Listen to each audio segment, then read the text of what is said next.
Jodi Overguard? Hi, Hi. I'm Jodi.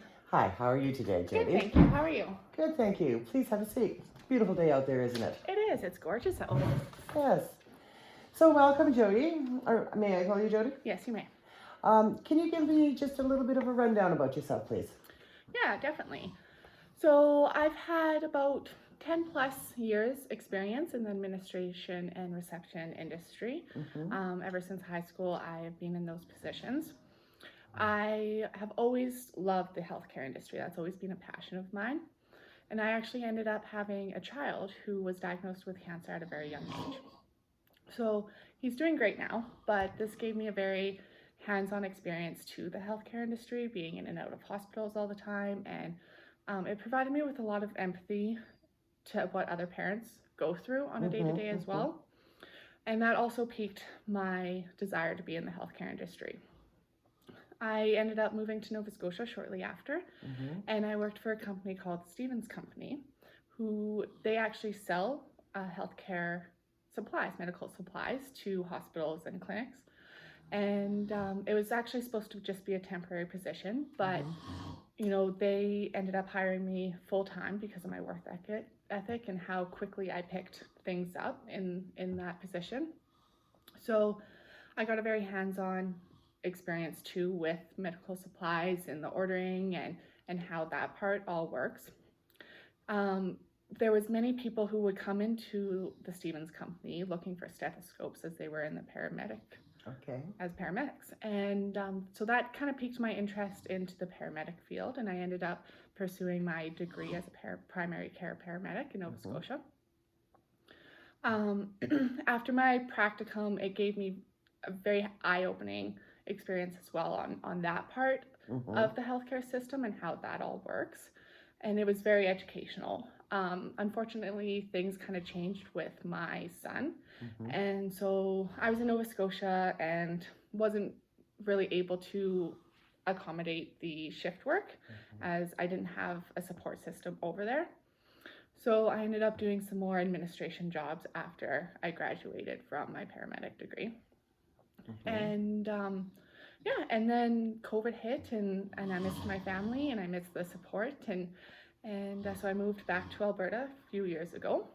I ended up being the manager at Dutch Leaf Incorporated, and I really, my desire to go back into the healthcare system was very strong. And so I decided to take the hospital unit clerk program out of Bow Valley College, and I just graduated a few months ago, and here I am. Nice. So what do you know about us then? I know Alberta Health Services is kind of the overseer of all health services in Alberta, as your name suggests, and there used to be 12 regions that was responsible, and now it's just the Alberta Health Services. Your values are very similar to mine, actually. You know, patient care and family support are strong values of your guys's, as well as safety and respect within the workplace. And I know that there's about I think if I remember correctly, about 900 facilities in Alberta that you manage. Tell me about a time where you've actually had to deal with conflict. As with any job, as you know, there's going to be conflict. How do you deal with that? So actually, your question reminds me of this one time where we were doing a group project, and no one was seeing eye to eye. Everyone was disagreeing on how to proceed, and people were working outside of the group and individually just with a few of the team members, and not everyone was totally included in the project, and we weren't making any progress with it. So we actually ended up holding a group meeting.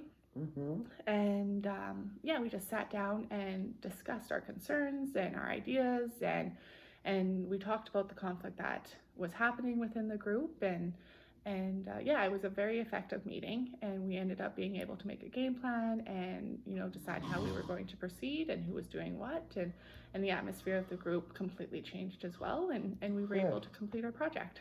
Nice. So if you were to sum up a couple of your strengths, what would you tell me? So my first strength that I have, I would say, would be my organizational ability. I love lists. So I really count on my list making skills and being able to prioritize and cross things off. And it helps with distraction too. Someone comes and they need something done right now. You're able to go back and be like, okay, this is what I was working on, and get back into the groove to make sure that nothing gets missed.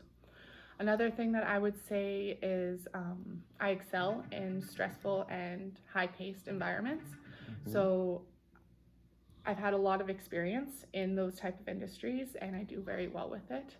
I'm able to, again, prioritize and yeah, if things come out of the blue, and I think my son actually helps with my ability for that, because that was a very stressful situation, and there was times in my management position with Dutch Leaf that when I first started, I would be left alone a lot, and it kind of seemed that everything always happened when the owners weren't there. Yes, yeah. And yeah, they commented quite a few times about how I handled everything with grace and how everything got completed, and they were very impressed with my ability to handle those stressful situations. Right, good. Now, strength is always something that we're always happy to talk about, but what about the weaknesses? For you, personally, for you. Yes. So I would say I only have intermediate skills in neck care. We learned about it in school, and during my practicum, I got a little bit more of hands-on training with it, so which helped quite a bit, because I'm a very hands-on learner, so it was a little more difficult during my schooling. But during my practicum, I did notice that there was extra learning links on the neck care website that I was able to utilize. So I'm utilizing that at home now as well. So yeah, it's been very helpful. So I'm hoping after these courses, I advance to an advanced neck care skill, and I'm where I need to be for this position. So tell me about a time when perhaps you were given too much work, and you got overwhelmed. Tell me how you would handle that situation. So there was this one time in a previous position of mine where that actually did happen, and I had a very high workload as it was to begin with in that position, and that day just a lot of different things needed to be done. So I prioritized what I knew, and there was a few things that I wasn't sure on the priority of them, so I went and I asked my boss on when he needed those tasks done. And I asked him if he was comfortable with me delegating some of those other tasks as well. I had a person working underneath of me, and she usually did the filing and the photocopying, and there was a few things with the website that needed to be done. So he was comfortable with that, and we worked in the same office that day to make sure that I was easily accessible for her if things came up. Yeah, so I delegated and I prioritized, and we worked together to make sure that everything needed to be done in a timely manner that got done. Excellent. So tell me something about, as in this position, we have different type of terminology and stuff. How would you portray a task that you wish for someone else to do, but not making it as complicated as possible? Like, explain something complicated to someone that doesn't have the knowledge that you have. Right, it happens a lot in the healthcare industry, and I think that because I've been a patient on the other side with my son, and I understand kind of the process and how you feel in those positions, I think that gives me advantage. It's all about, going on to their level and making sure that you're clear in how you explain it and that you're communicating well as learning or using simple terminology, but not too simple that they feel like they're getting spoken down to. Yeah, and just that communication and making sure that they have time to process and to ask questions themselves and to clarify if there's any confusion. Great, okay. And also, I'd like to know about a time when you have worked successfully with a team, a part of a team. Yeah, so this, I can relate this back to my hospital unit clerk program actually quite a lot. We had many group assignments that needed to be completed, It was a little more difficult because it was online. I find that working within a group face to face and in the same building is a lot easier, but we were able to manage. We just had to make sure that we kept that communication open, and that everyone was participating. If people weren't participating and it was just because they were shy and weren't sure about the tasks that they needed to do, then I'd make sure that it was all clear on what they needed to do, and make sure that they were also asked their opinion on what they thought about where we were taking the project. And yeah, I never had any problems, and everyone was very well organized, and it all worked very well together. Excellent. Well, that sounds really good, Miss Overguard. Do you have any questions for me? I do, actually, yeah. The first thing I would like to ask you is, what do people say that they like working here? I think that's pretty obvious to me at this point in time. Of course, everybody has to come through me, and if I like you, then you like it working here. Oh, okay, perfect. Mm-hmm. Well, thank you. I think I'll fit right in. Excellent. My next question for you actually would be, what are some of the things that are celebrated as a hospital unit clerk, and what are some things that I can do before starting here? Okay.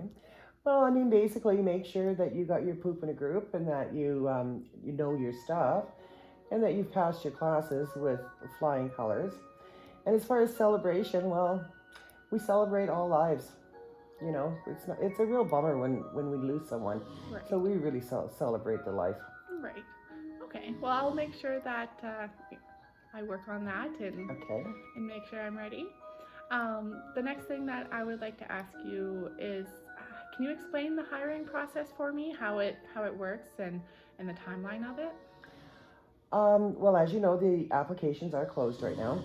Mm-hmm. And so therefore it's just a matter of us getting through the interviews. And so pretty much when we get through the interviews, then we'll, triage together and make a decision. Okay, perfect. Thank you. If I don't hear from you by next Thursday, I'll just give you a phone call and see how you're making out and follow up, because I'm extremely interested in this position. Well, thank you, Miss Overguard. I think that would be very nice. We do have a blood transfusion scheduled for late Wednesday, so Thursday would be fine. Okay, perfect. Well, thank you very much, and I look forward from hearing from you. Excellent, and we look forward to seeing you again. Have yourself a great day. Thank you. You as well. Oh, I can't reach it.